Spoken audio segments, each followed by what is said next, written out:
Si vous aimez l'histoire de la marque Michelin, les véhicules spectaculaires et l'innovation, l'aventure Michelin est faite pour vous.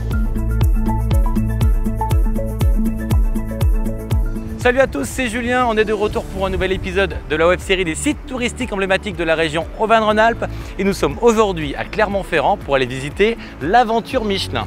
Nous sommes pas très loin du panoramique des Dômes et également de Vulcania et du volcan de l'Antégie qui sont également d'autres sites touristiques emblématiques. Je vous propose d'aller visiter maintenant l'aventure Michelin, c'est parti! Ça y est, on est en plein cœur de l'aventure Michelin et je suis avec Adeline, la guide conférencière depuis 20 ans. Salut Adeline! Salut! Est-ce que tu peux présenter le lieu s'il te plaît?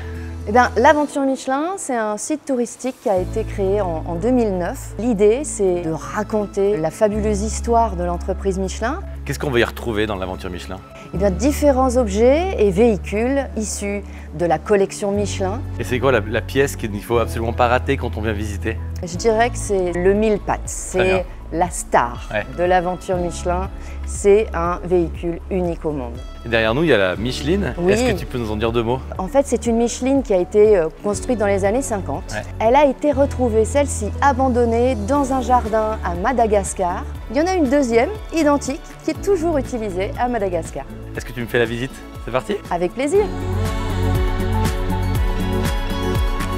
Voici la première voiture sur pneus du monde.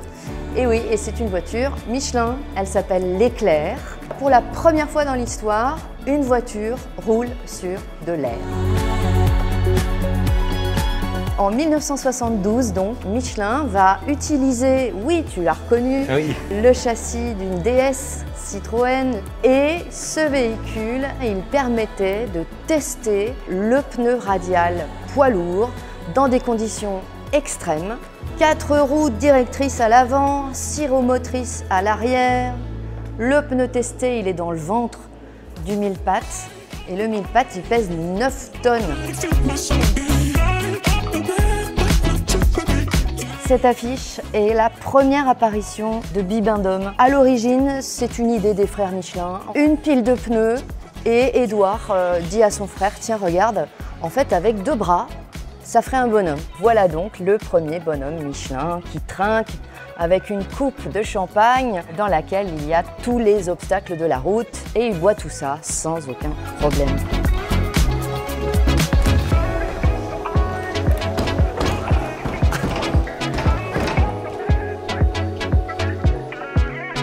Là, nous sommes dans l'espace carte routière.